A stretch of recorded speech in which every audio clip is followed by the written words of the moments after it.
It's a fan club in the background. Thanks, guys. The whole event will last about an hour, and we're going to start.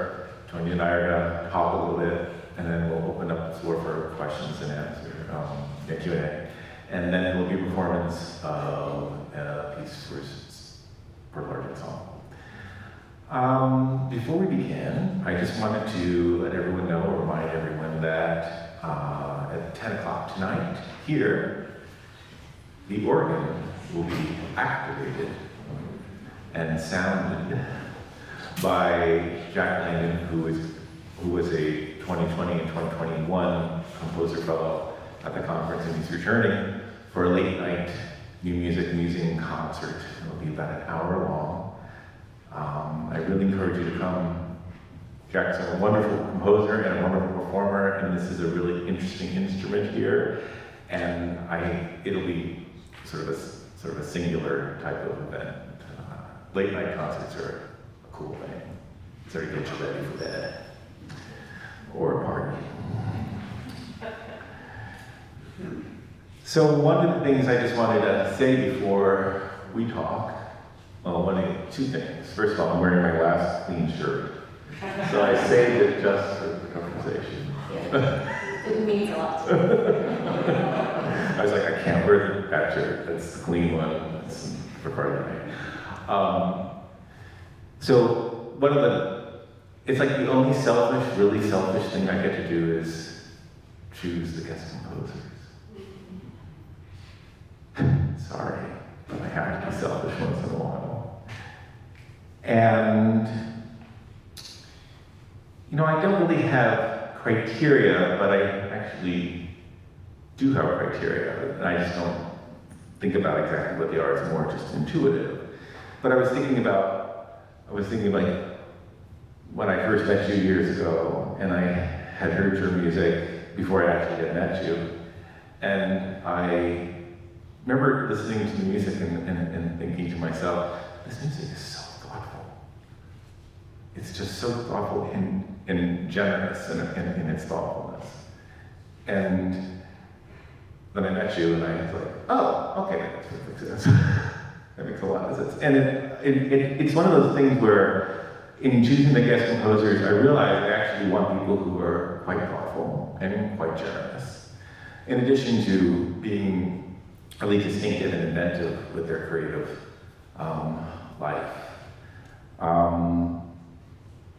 And it's been a really great week having you here in the forums. We have forums every morning with the Composer Fellows, and it's so funny how each guest composer has their own distinctive tone and ethos that they bring, and it's been an honor, so thank you very much.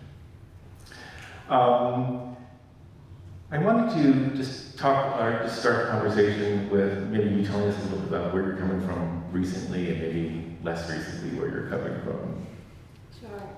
I mean, first of all, I just want to say it's very surreal for me to be sitting here and I have somebody just like say nice things about me and compliment at me. But it is really an honor to be back at the Composers Conference. I was a fellow here in 2011, and I loved the experience, but I also feel the distance that I've had personally in my personal growth since then. I learned a lot at the conference, but I was also very terrified. And coming back and feeling like I can articulate myself a little better, and feeling like I can be generous and have sort of the confidence to share my music with others is like a really nice feeling to have. So just to tell you more about me, I now live in London in the UK, and I've been there for about 3 years. So that's quite a recent move for me, and I'm sort of building my life in London at the moment. I teach at Royal Holloway, which is a University of London school, and other than that, I freelance, both trying to get more projects where I live now, but continuing my connections and my collaborations with people in the States. I mean, if I have to go through every place that I've lived, it's going to take a while. But if I start from the beginning, I was born in Hong Kong. That's where my family is from, but I grew up in Honolulu, Hawaii. So I think both places maybe have to do with the piece tonight because they're both islands. So I sort of have this connection to being on an island. I guess now I still live on an island. It's quite a big one. Australia, isn't it? No, it's too far. I've already moved too far. Yeah, so Honolulu is where I grew up, but I did my studies kind of all over the mainland, at Eastman from an undergrad, and at IU, at Indiana University, where I was classmates with Sharon Harms, the soprano, and then I did my doctorate at Cornell University, where I studied with Stephen Stuckey and Kevin Ernst. How did the music thing begin for you? Like, where did that come from? Well, in Hong Kong, I think it was almost an automatic reaction of my parents to put us in piano lessons. I have an older sister, and across the street from our apartment block, there was a supermarket and just laundry services. There was also a piano shop. I mean, so many people take piano lessons in Hong Kong. I was just sort of like, let's send the girls there. And so we just continued with piano lessons, and at some point my sister stopped, and I wanted to stop, but I think this was in Hawaii, so I was taking lessons. We hated it. I also didn't think I liked it, but when we wanted to stop, the teacher said to my mom that Tonia should continue for some reason. So I did, and eventually, as I did more musical activities, like singing in chorus, in high school, middle and high school, I picked up viola. Then I have a secret ex-violist, but not anymore, it's not a secret. You're going to have to get stop things. I know, I'm just an ex-violist. I think having many activities that I just sort of dabbled in led me to being a composer. So just sort of along the way, all of a sudden you were composing, and then it was like, oh, I am doing this. Maybe it was a little bit more conscious, because by the time I was in high school, I just loved music. I had so many different types of music in my life. So school orchestra, but also my choir was quite distinctive because it was called the Hawaii Youth Opera Chorus. So we filled the children's roles in Turandot and La Boheme, and also sang kids choir repertoire, but also we learned to dance hula to the Hawaiian songs that we were singing. So there was, it was just really fun. And by then I wanted to do music. I knew I wanted to do music, but I felt like I wasn't good enough at any of the performance activities I was doing. Because I still have really bad performance anxiety. And so I think my logic around that was, I'll write music. I get that. Yeah. I could just hide in a cave and still do And then come out for or stuff like that. So then go back to the cave. And I know that you have another component of your creative life where you visual art. And I was wondering if you could talk a little bit about is this sort of operating side by side? Does that come in and out? And how does it maybe intersect with being a composer? Sure. So I think my interest in the visual maybe comes from the dancing that I did growing up. My father is a film and stage director / producer in Hong Kong, so I think this element of theater and spectacle has always appealed to me. In terms of the visual art element, I've always been a doodler. I enjoy drawing, and it's not something that I'm pursuing at the moment because I live in a very small apartment in London. There's like no space for the stuff I want to do.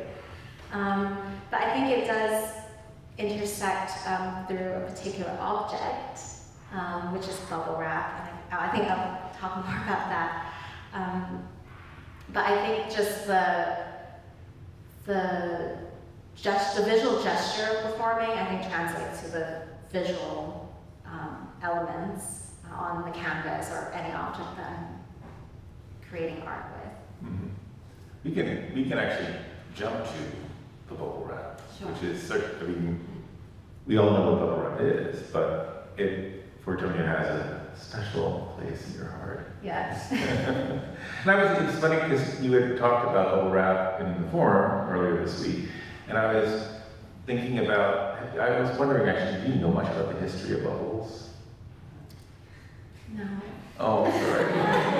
Bubbles are such they're just so interesting because you can look at Italian Renaissance paintings and where the bubbles, the painting of the gods, and the bubbles all of a sudden are painted they're in the painting because it's one of the ways visually you indicate active life because there's something is bubbling up. Because it contains air and breath. Right, and there's something in it that's active.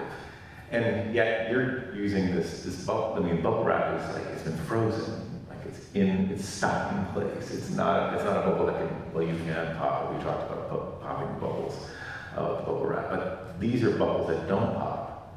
And I don't know, I was just thinking about how you managed to find the one bubble that it's the sturdiest possible bubble, and yet at the same time, everyone wants to pop it, but you don't pop your bubbles, really. No, I don't pop them. So I guess for those of you who don't know, the story about how I started with using bubble wrap is through visual art.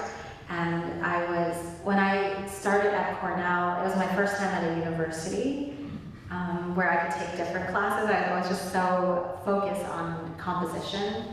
And since I had this sort of interest in visual art, I took an independent study with an art professor where I would bring drawings every couple of weeks and we would just discuss concepts. But it was really interesting to learn about overlapping terminology and like what doesn't, because the artists also talk about rhythm, and it's kind of a different sense of rhythm than musicians think about it. But we were on the topic of transparency, and I had mentioned that I enjoy transparent textures in music, and hopefully that's something you might hear in the piece tonight. So he suggested that I paint or draw on transparent objects, and so I went out and got some of, the proper transparent sheets of acetate and mylar, but I also bought a roll of bubble wrap, and within a few months I had a final project for a computer music course where we had to process an instrument using live electronics. And I decided not to do piano, because I knew everyone else was going to do piano, so I was just playing around with my bubble wrap, and I heard the squeaks that's has become like part of the repertoire of sounds that I use. So that became the instrument for your project. Exactly. And so it actually started out as a canvas where I would paint I limited myself to painting only on the bubbles or off the bubbles. So I'm not trying to paint a particular picture on the surface. I'm trying to use the surface to figure out what kind of art I can make. And so similarly for the musical aspect, I don't pop. And I play on the bubbles, and sometimes between them actually, but I use it as a friction instrument. So again, paying as close attention as I can to the surface to any kind of tactile surface, and to bring out as many different sounds and hopefully a kind of personality to the object. So we're talking about a pretty unusual instrument that, you know, that you're developing and using. And are there mechanisms of this particular instrument or other instruments that it sounds like you're talking about also the manipulation, how you manipulate the surface. And I'm just interested in, like, are there other unusual instruments or mechanisms that you're interested in? Yeah, so, you know, at first I was just like, oh, it's squeaky. And that was sort of the fun part about it. I still think it's a fun thing to do, and I think that bubble wrap, when I tell people that I play bubble wrap, people, like, it does bring joy. Like, you know, it brings a smile to people's faces. And I'm not thinking like, oh, it's like 100% serious, and I don't want anyone to have fun. It is kind of an ongoing joke that I don't pop the bubbles. But the mechanism that I delved into as I became more and more nerdy and, like, research-oriented about this is really that of friction. So taking inspiration from other instruments that use friction, such as string instruments, when they play with their bow, it's the same idea of, like, activating a sound. And also percussionists use friction they also play with bows, such as on the vibraphone, but also with, I guess, rubber balls on the mallets, making groaning sounds on drums, etc. That's from the classical tradition. So since there's no existing repertoire for bubble wrap, and it's very difficult to, play precise rhythms. I've looked more from the experimental tradition, where it's very common for free improvisers to just use found objects. And so they don't necessarily, some improvisers don't necessarily specialize in a particular instrument. They might just use electronics and a smattering of various household objects to play music. And I've discovered since I started this whole thing that there are a lot of balloon players. And I actually wrote one of my doctoral dissertation articles about an artist, Boston-based artist, who I was hoping would be here tonight, but she couldn't make it, named Judy Dunaway, who has been playing balloons since the 80s, and she plays all kinds of balloons and using different techniques, but certainly friction is one of them. She has a big tenor balloon, and she figured out the different nodes where it makes, higher pitches or lower pitches. So that was one, context that I looked to. I hope you're going to be doing a duet. That's like, I know, yeah, I really want to. Yeah. Bubble wrap and balloon. I was wondering, maybe we should play a little bit of, just to give people an idea of what you're talking about. Sure, so I've selected a really short excerpt from a recording I made that I called Study Number 1 for Small Bubbles, which is just like a usual, like 1 centimeter bubbles you might use to pack things. And hopefully you hear the variety of sounds in this short excerpt, but I hope you can hold on to some of those sounds, because I think there's just some granular textures I'm just attracted to and I like to hear in music. So I think in Eyelids or Islands, which is the large ensemble piece, you might hear some similarities.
since we're on the topic of bubbles, or bubble wrap, and that's, how long ago was that study? Soon after my first project with them, maybe like 2014. Oh, same year as the large ensemble piece. Yeah. Okay. No, because I'm just sort of, I'm just sort of mapping out in my head like where you are now, because we had a conversation and you're doing a concerto with bubble wrap and ensemble or orchestra, and I was wondering if you could sort of, with we have this excerpt, and how is the idea of a bubble wrap concerto, how is it formulating for you right now? Sure. So I have a commission to compose a concerto with me as soloist with Contemporaneous, which is the chamber orchestra, and it'll be about 20 players. So when I first started using bubble wrap, it was for a computer music class. So I loaded on the effects with live electronics, and since then I've sort of refined the types of processing and the types of effects that I use, so that it doesn't take away from the discoveries I've made. But I also perform just amplified as well. So I think over the course of several years, I have a sense of, I guess, an imaginary, not soundtrack, but a sort of like fantastical shadow to the noises I make, which might be pitched. It might be a harmonic sound world that I engage with when I just write for acoustic instruments. And so the concerto really is an attempt to bring those two worlds together, where I want to be, I guess, equally committed to the work I've done in noisy sounds, but also bring in, the background and expertise I have in orchestration. So I'm imagining maybe it's orchestrating some of the effects that I might have used in the past, where it was just a computer doing it, but instead of, just me and the computer, it would be me and like 22 other people. They're your computer. No. I guess the other thing is that I've always been interested, because I've done work with bubble wrap, I've become really interested in Western instruments and how they work, and kind of thinking about analyzing their mechanism in similar ways. Mm-hmm. So I was trying to apply all of these lessons. That sounds great. And since you brought up the topic of acoustic instruments, maybe we can talk a little bit about your acoustic instrumental work and maybe more recent stuff that you've been pursuing. Sure. For when I approach acoustic instruments, I'm always trying to subvert how they play.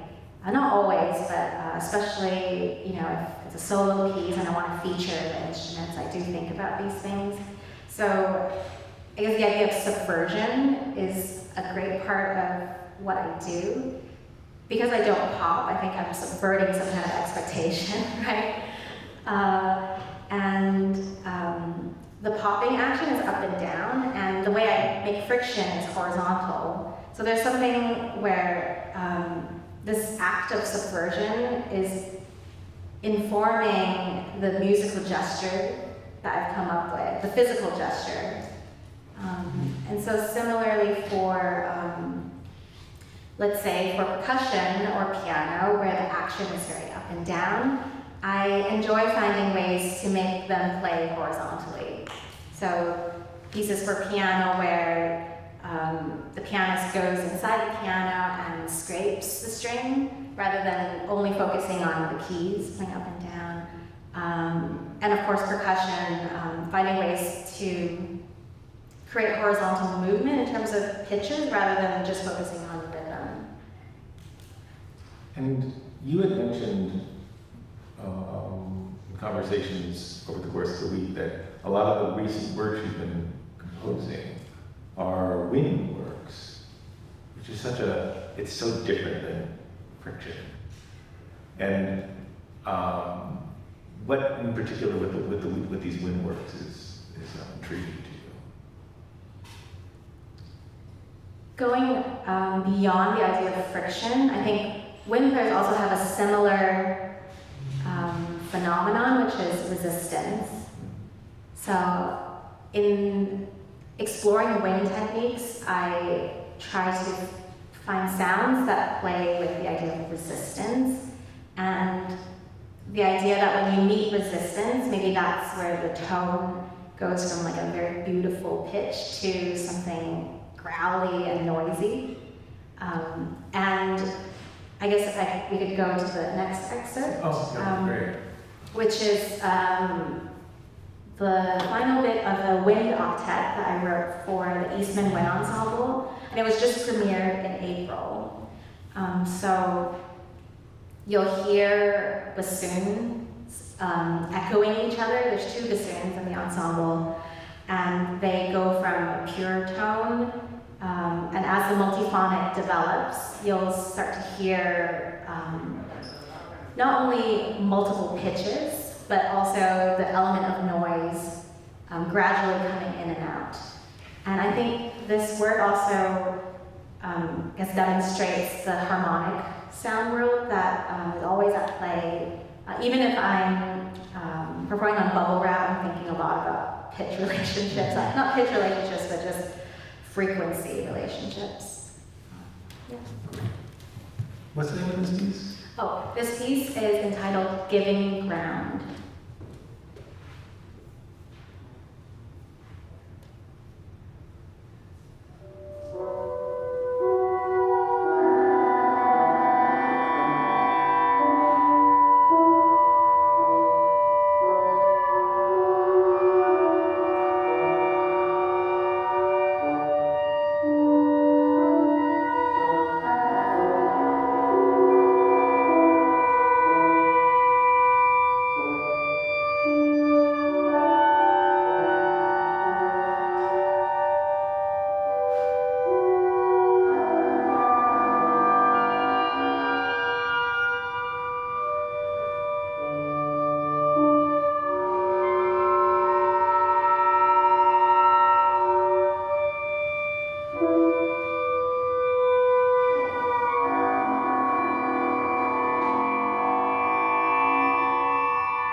Why don't we talk a little bit about tonight's piece before we have some questions? Sure. And I think that this piece in particular is a good way to end because it, once again, brings together the visual and the sonic. And what about this title? I mean, it comes from the actual artwork, but maybe you can get into detail. Yes, so the title might have been the first title where I really wanted the titles to are fun, titles that are fun to say. It's like Eyelids or Islands. I also have a piece called Soothe a Tooth and Giving Ground, just all this alliteration kind of stuff. But the Eyelids portion comes from my experience with a piece of artwork that I saw in the Netherlands, and it's a diptych by Giuseppe Penone from the 1970s. It's really gargantuan art. It's an art. It's a charcoal drawing, and it's about 33 feet long. So it takes up an entire room, and you appreciate like kind of the left side of it and then like the right side of it. And they look very similar, but they have very subtle differences. And it's just black and white charcoal drawing. So first thing, I was struck by the immensity of this artwork. And then as I read more about it, I realized that the intricate patterning was made up of impressions of the artist's own eyelid. So it's like all the wrinkles and the really subtle textures of his eyelid. So there's this idea of a dichotomy between like the super micro aspects and then making it really impressive and immense.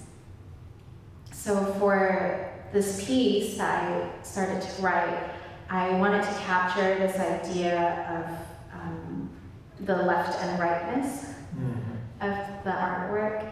And so I decided to think about the ensemble as a kind of body. And so you'll notice that the setup for my piece is quite unusual.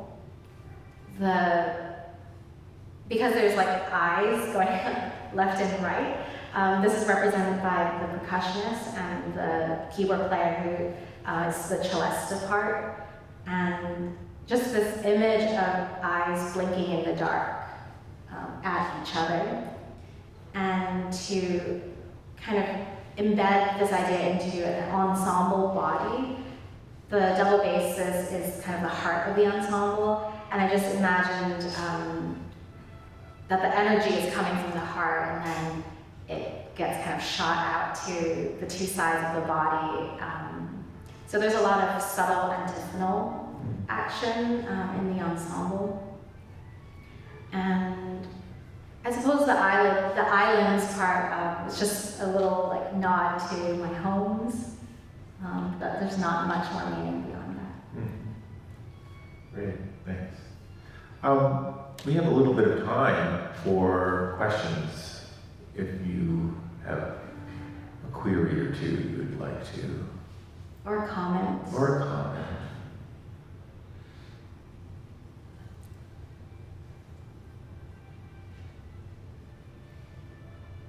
Because if there isn't one, then we go right to the performance. I'm trying to figure out how to make expression with charcoal. I mean, it's not a thing. No, I think that he made an impression and then looked at, what it looked like and then transcribed it with charcoal. Oh, he didn't actually do his own eyelid as an impression. No, I don't. Yeah, That would be very labor intensive. Given. But I think he made an impression and then analyzed it and then kind of made the texture of the drawing from that.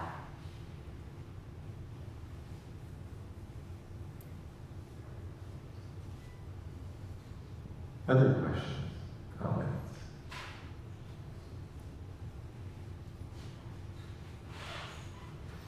Can I ask a question? You may. Hi, everybody. Tonia, how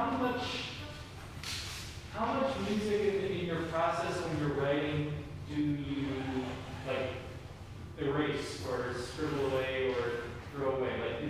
Do you feel like you're working and then once something's on paper it's done, or do you work with it throughout the process?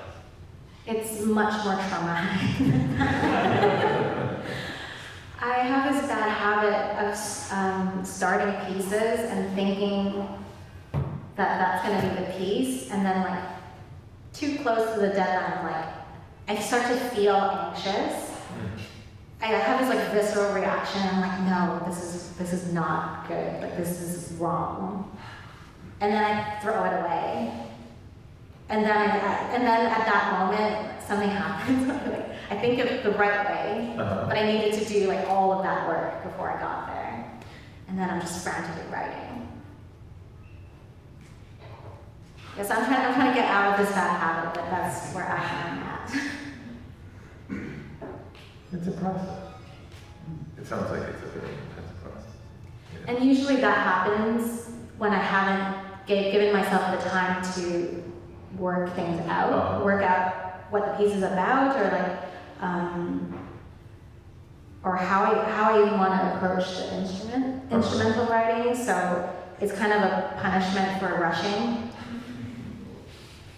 So do you need a fair amount of time then, ahead of time, to just sort of lay all that in front of you and sort of be able to view that landscape of this is how I want to approach this, this is the intention? I think of it like searching for the reason why the piece should exist. Mm-hmm.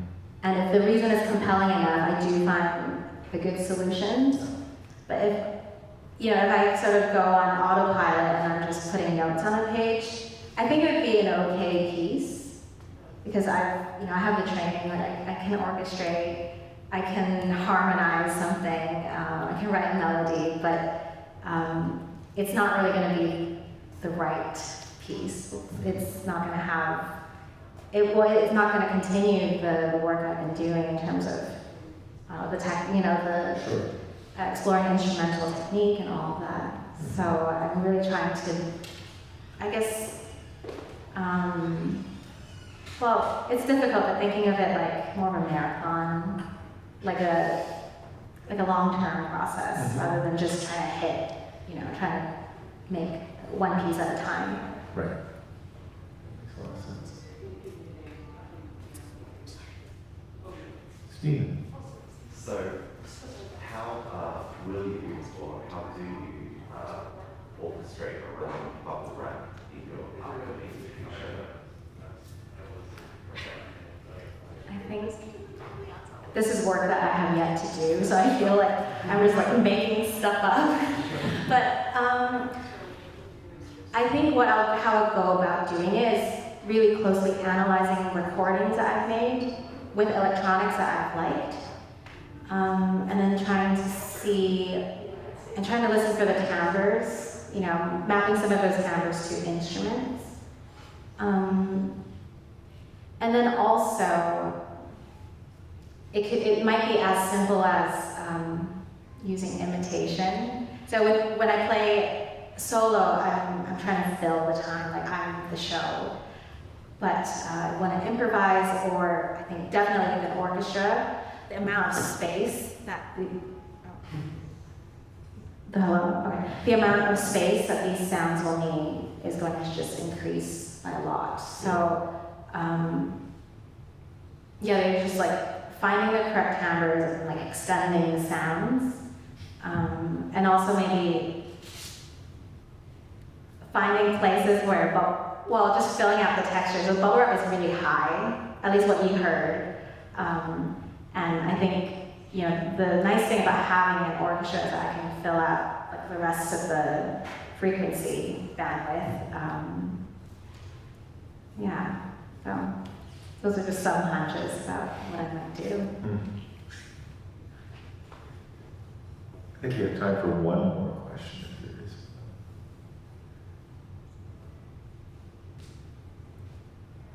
Okay. For the performance. Thank you so much. Thank you.